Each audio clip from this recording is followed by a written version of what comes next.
This podcast contains adult content and themes. For a full list of our content warnings, please see our show notes. Listener discretion is advised.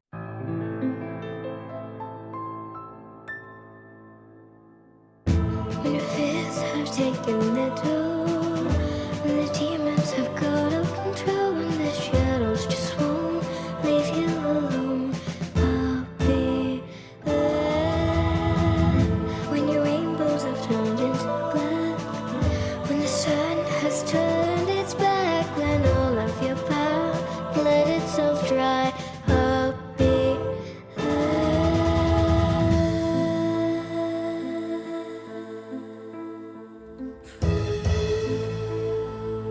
Welcome, my dear traveler, to the Morbid Forest.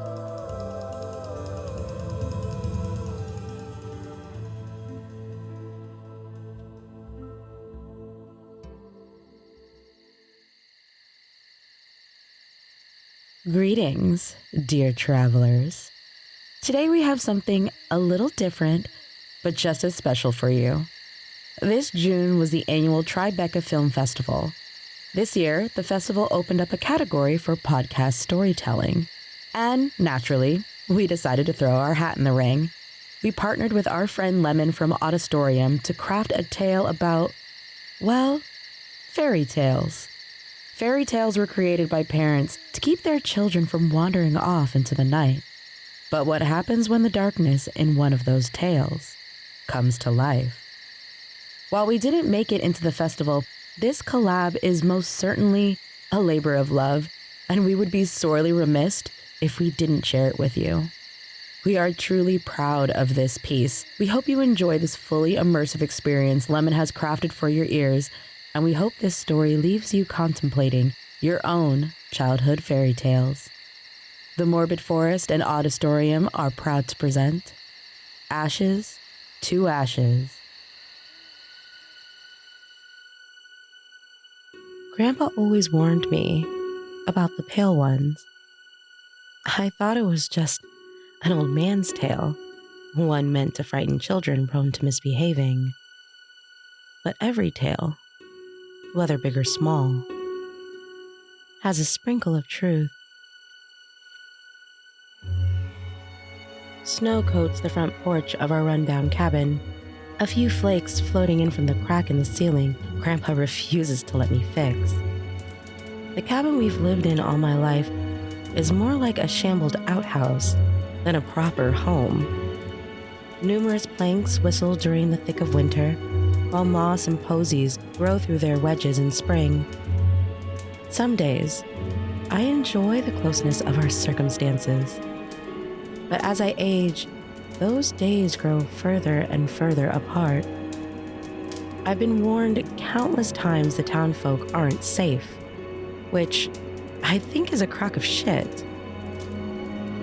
From my limited knowledge of the world, Slavitsi isn't exactly a budding metropolis. It's more like a forgotten forest range. We're 4 hours from anything considered civil, and our home is so burrowed into the dense woods, you'd find a needle in the snow faster than our abode.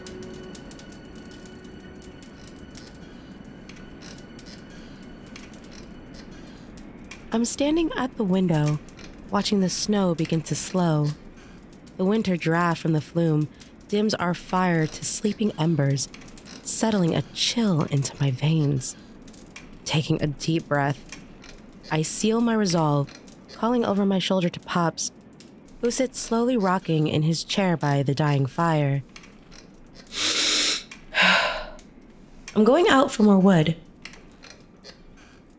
Without turning, I know the look passing over his grooved face, a look capable of crumbling my poorly constructed resolve.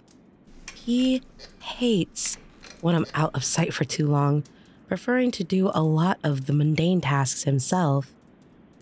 His gruff voice flows through the small space as he replies, "There is plenty here. Besides, the snow is nearly stopped. Your tracks will not be hidden." I try not to bristle at his dismissal. but his words dig with steadfast assurance at my ability to safeguard myself. First rule of life: don't leave any trace of yourself to be found. A proclamation conjured from the nonsensical fears of a recluse. We have 3 twigs, barely good enough to use as fire starters. I'll be fine. We need heat. I'm not trying to become a popsicle. The rumblings of a protest sounds behind me, but I wave him off as I cram my feet into my boots. Spinning my parka in my hand, I eye him with the sternest look I can muster. I'm 17. You have to stop letting your fears keep me trapped here with you. The sun is still probably out, but there's plenty of tree cover. I'll be mindful of fallen branches, and I'll be sure to cover my tracks. My breathing is heavy as I wait for his rebuttal. However, he surprises me by nodding in silent acceptance. He returns to his rocking, taking a long pull from his pipe. A small weight lifts from my chest as I spin for the door. Excitement pulses through my blood as a new chapter unfurls with a growing number of possibilities I didn't think I'd get to explore.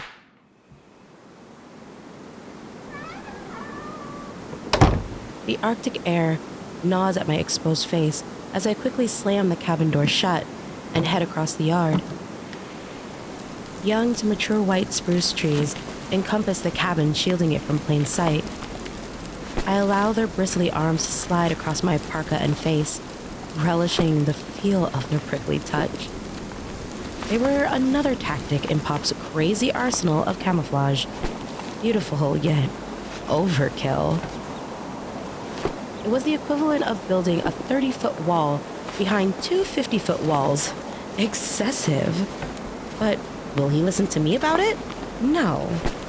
I stomp my frustrations out on the snow, each step sinking me thigh deep as I veer towards our chopping area. Memories wash over me as I calm, of hot summer nights dashing through the trees, of Pops teaching me about all the woods has to offer us. We've never lived anywhere else but this cabin, tucked safely away from even the civilization of wildlife. Some days, it is enough. But time has nurtured my craving for more, turning it into a rumbling within my marrow, a beast I'm afraid won't remain contained at the rate things are going. Even the once-a-month trading outing near Warsaw hasn't quelled my thirst for this unnamed desire. Next year, Grandpa promises to teach me more, to show me the secrets of our people. But that's the same promise he made last year, and the year before that.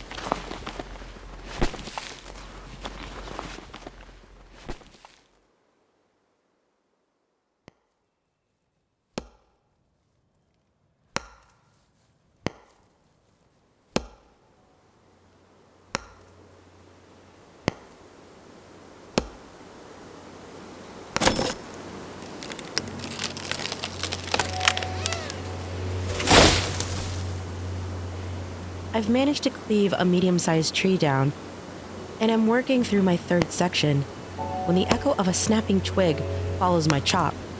I spin in the snow, axe ready, my breath sending quick plumes of smoky air chugging above my face. A vast whiteness waits with me as I scan the area around me. Quiet trees loom above me, watching alongside me. A bird or a rabbit, perhaps? I'm about to resume my task when my eyes lock on a shifting shadow. My lungs stop. Dark, stringy hair tilts from the shadow of an elder pine a few yards away. Ivy green eyes dart nervously from me to the space around me. My nerves spike as a sweet aroma teases the air, and I step forward. Hello? Hello? My voice strains across the divide, coaxing the figure from the shadows. I don't mean to gasp, but the exhalation is past my lips without my permission. Pale skin, brighter than the snow, blinds my eyes as a tiny figure of a young, pale one emerges from behind the tree. The child's eyes widen at my outburst, fear clouding her innocent features. Like a frightened hare, she turns, becoming a whisper on the wind, running as fast as she can in the opposite direction.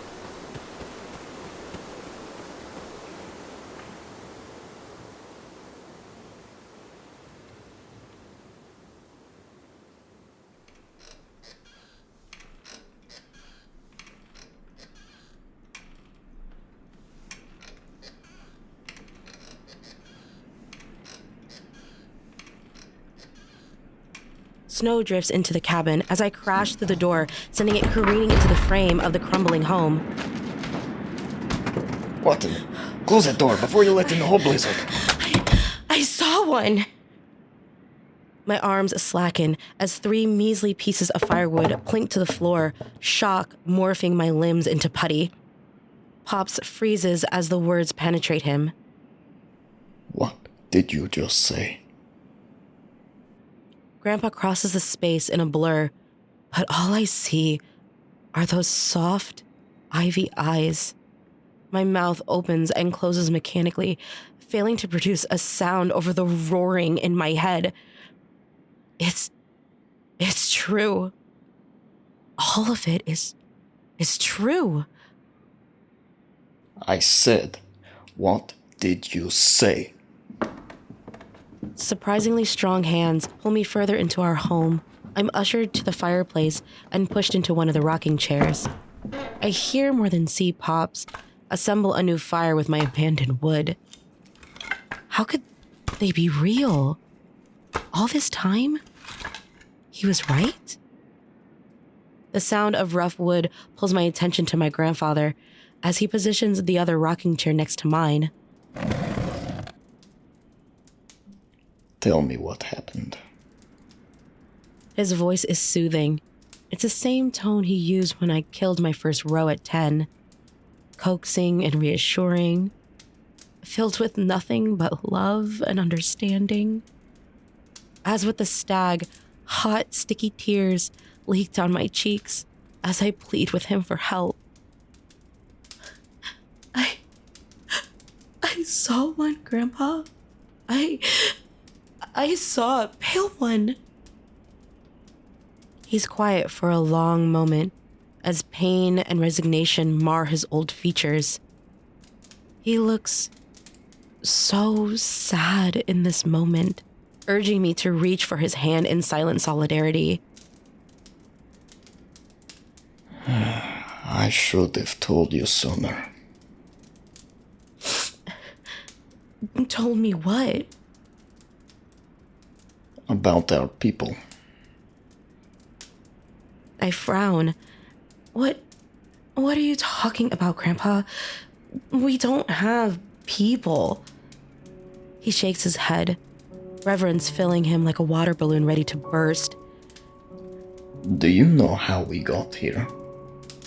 I shake my head as confusion pulls my brows taut. His eyes move to the growing flame in the hearth. A long exhale flowing past his lips as he continues.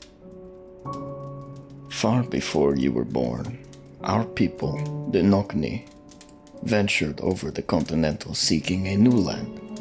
We were prosperous in our goal, in finding an abundant and vast land. There were an array of other clans similar yet different from our own, also calling this new land their home. Few we called friend or neighbor, while others were labeled enemy. But that is life. Not every creature walking the plains is meant to love the other. In the beginning, it was only whispers of magic containers carrying strange beings to these lands that made it to our villages. Containers filled with goods which turned into merchants overnight. Word traveled through every clan from the Baltic coast along the mountain ridges down valleys to our ears. We were so far away. We were not concerned with these foreign pale settlers, for what impact could they truly have on us? How naive of us. And with the colossal space this region offered, it was little concern of ours where they called home. There was plenty of space for us all. However, we did not account for their greed. It started small, mostly due to our own curiosity. Small parties of pale ones drifted down our valley, their intriguing, salt-tainted aroma pulling us in and offering trade possibilities. With this, we opened ourselves to not just trading, but allowing them access to our world and the clans beyond. In return, they provided access to what we craved, and in thanks, we were robbed of everything. Women and children were the first to go missing. Nothing noticeable at first. Nothing a freak attack or clumsy misstep could not explain away. It was the raids on our villages that sparked all-out war. Many people died, but far more suffered at the hands of their cruelty. We were a commodity for them to gain from, to enslave. We fought back in the beginning. They were weak. But in those first defeats, we failed to see the cunning in the fox's eyes. For 300 years, we practiced a rocky alliance. And while we slunk a little further into the night, they learned of us. They studied us, discovered our weaknesses, and exploited them to dominate us. When the genocidal war of the century began, they broke down our doors and ripped us from our beds. They experimented on us, locked us in cages, defiled us and consumed us. And for what? Power? Fear of superiority? Whatever the reason, we were forced to the borders of the world. To the spaces no one dared to inhabit. Many other clans died out over the years, some refusing to climb into the darkness with us. They were enslaved or brokered deals for small parcels of land that only proved to be another cage. I thought we could run, find a place so far from their reach that we would finally be safe. But that did not stop them from taking us, from taking your mother. My heart dips to my stomach at the mention of my mother. The fire blazes in front of me, but my chilled flesh feels a little as Pops struggles with events unseen. I thought it was a lie when you told me they took her. I thought she ran away from me. Grandpa shakes his head, a haunted look glazing his eyes. She was taken on a night like this, when the snow was fresh and the moon high. She was hunting for you, not far from our home. I watched as they lured her in and took her away. She fought though, fought like hell. But in the end there were too many, and only one of her. It kills me every night that there was nothing for me to do. I had you to think about, and she would have carved my heart out if I left you alone. So I took you and fled. You are the piece of her I refused to lose.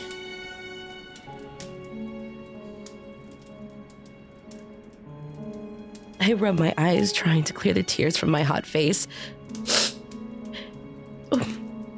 What do we do now? We run. No doubt the little pale one has told the others of our location. I shoot from my seat, the rocking chair clattering to the floor with my swift movement. Leave? But this is our home. Why should we have to run? We should defend it. Grandpa shakes his head before my words are finished, not hearing my argument. There will be too many of them. We cannot fight them all. What about the Bancho clan? Surely they would fight with us. Do they not already view us as allies? We live in a modern world. There has to be more we can do against them. I see it in his slumped shoulders and the wavering lines of his face. I'm not going to win this fight.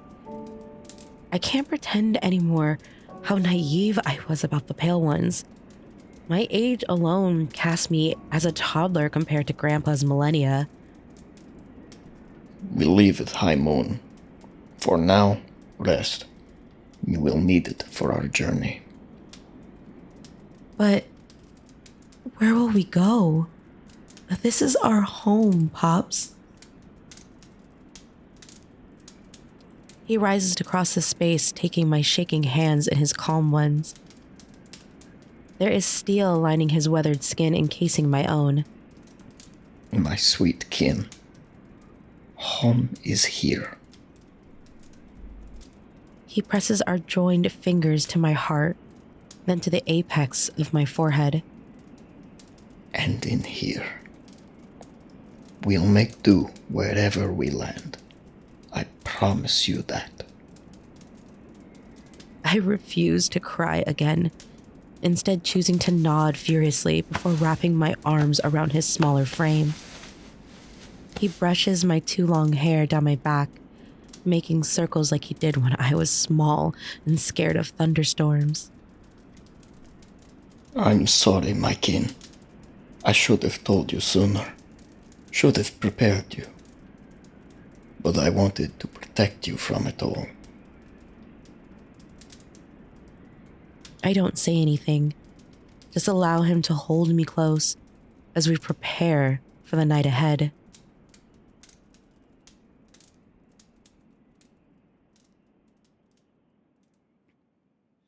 I read in a book once, hindsight is 20/20. The events of that night I don't care to reflect on in any capacity, with perfect clarity or not. I only care if there is a device to send me back to shake the arrogance from my teenage brain.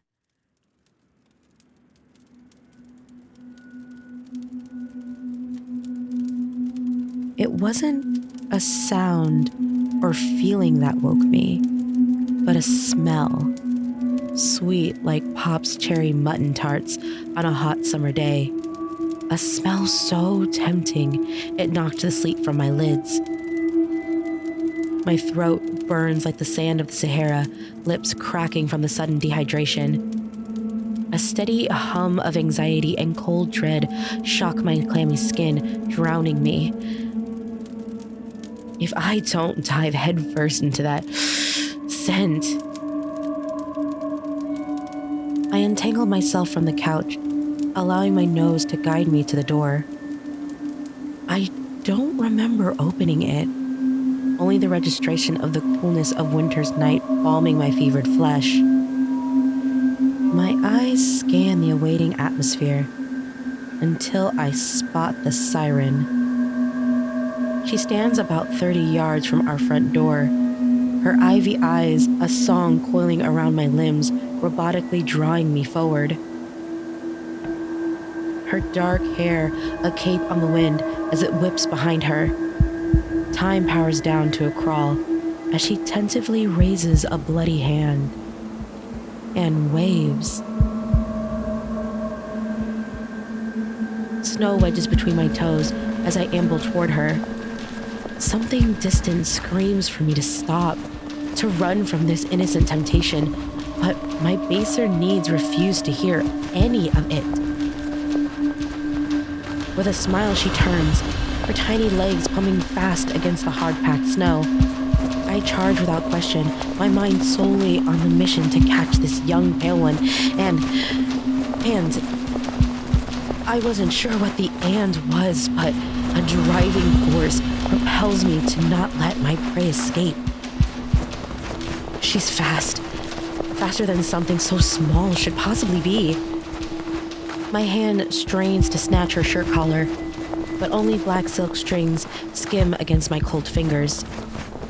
Without warning, I'm launched skyward, my feet kicking frantically to right myself as the world tilts on its head.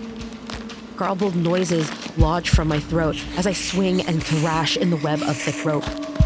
Spit and hisses ping from the branches to the sky before I gain control of my frenzied state.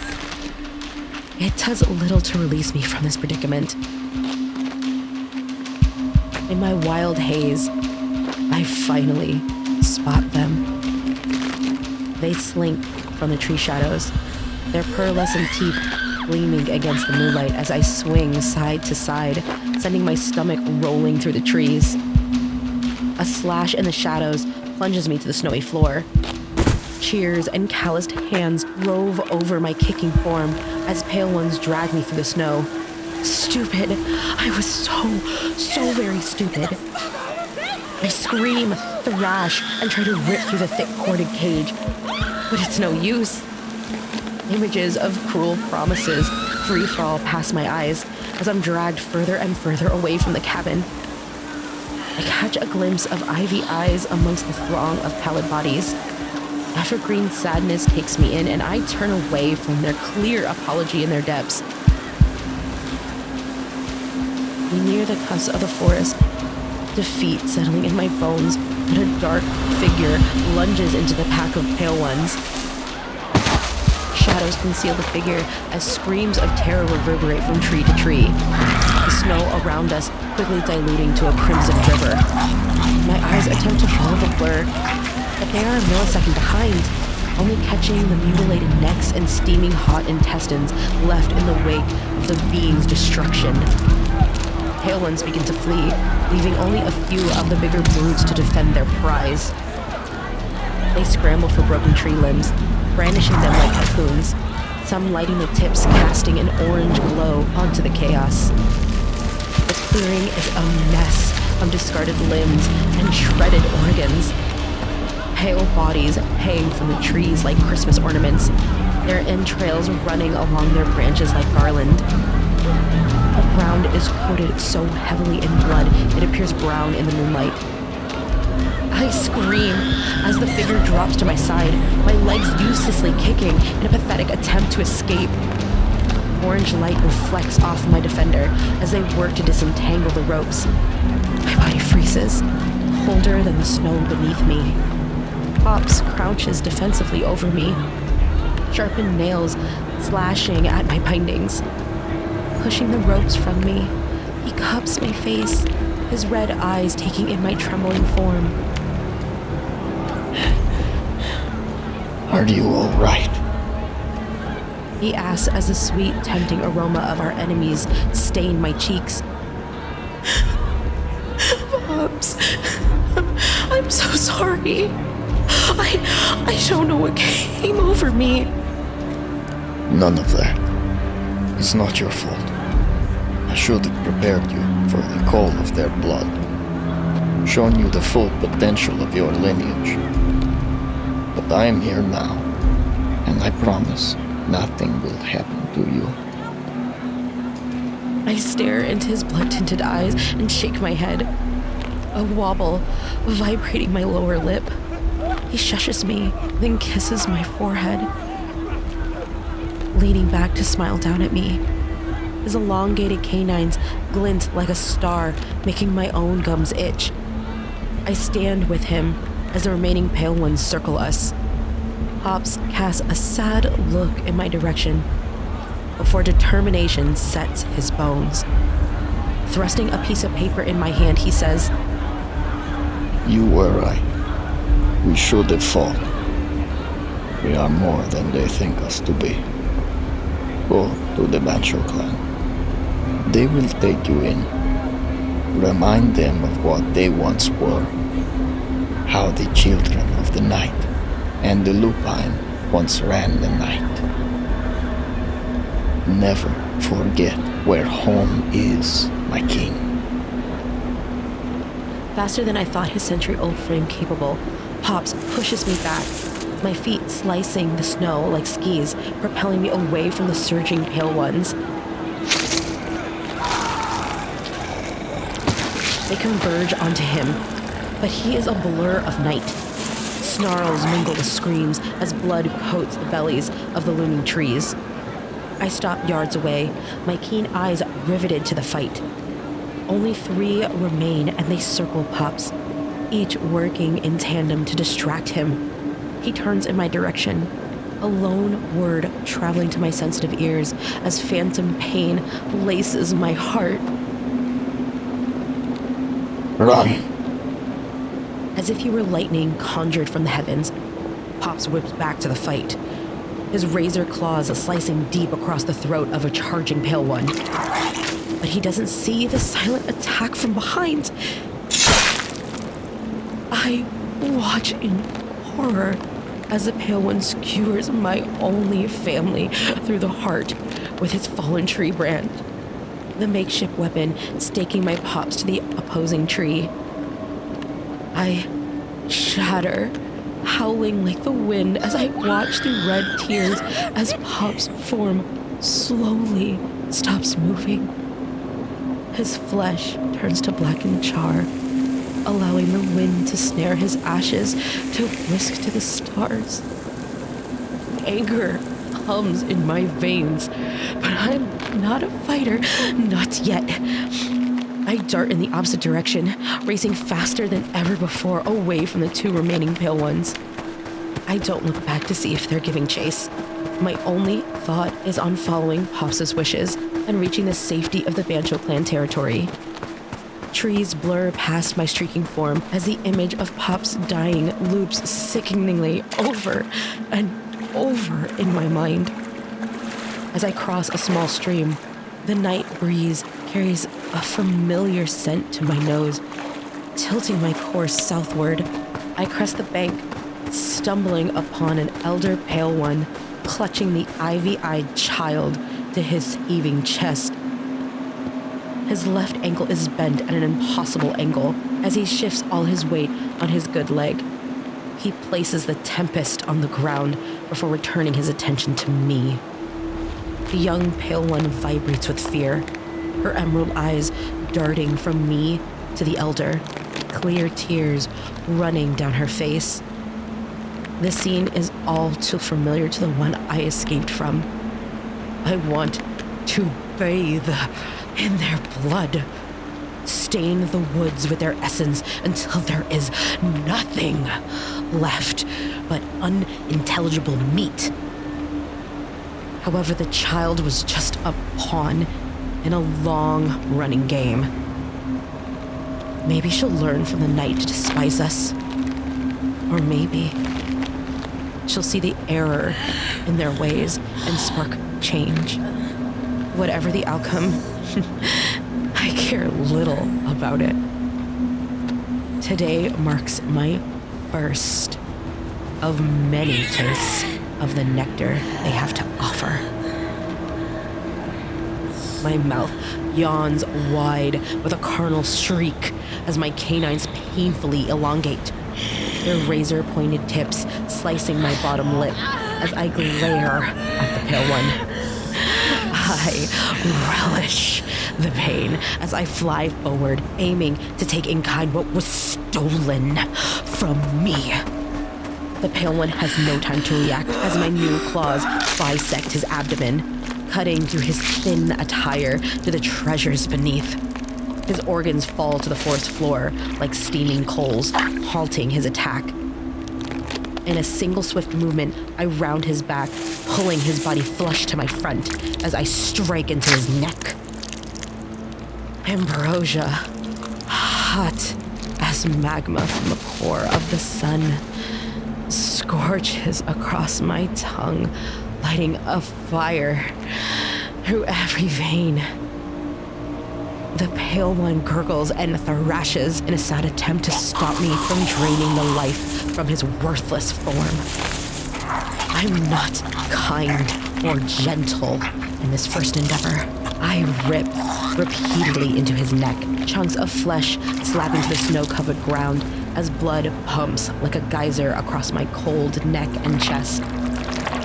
Slowly, he grows limp in my hold, and we both fall to our knees as the last of him passes into me.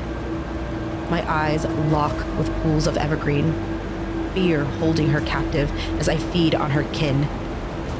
With a final pull, my fangs pop free, and I release the depleted husk and rise.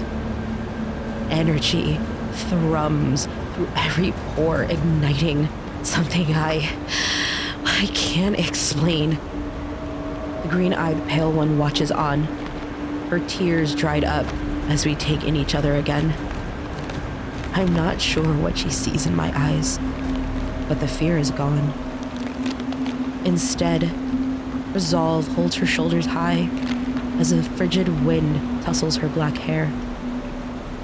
Everything was taken from me, but a new purpose was gifted in the wreckage.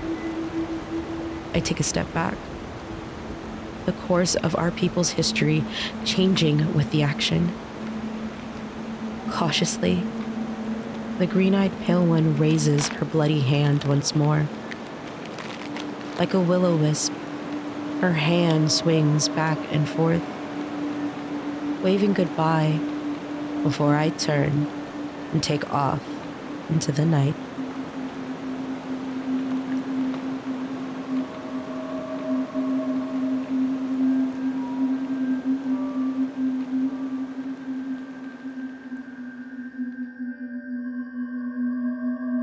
Ashes to Ashes was a Morbid Forest and Audistorium collaboration.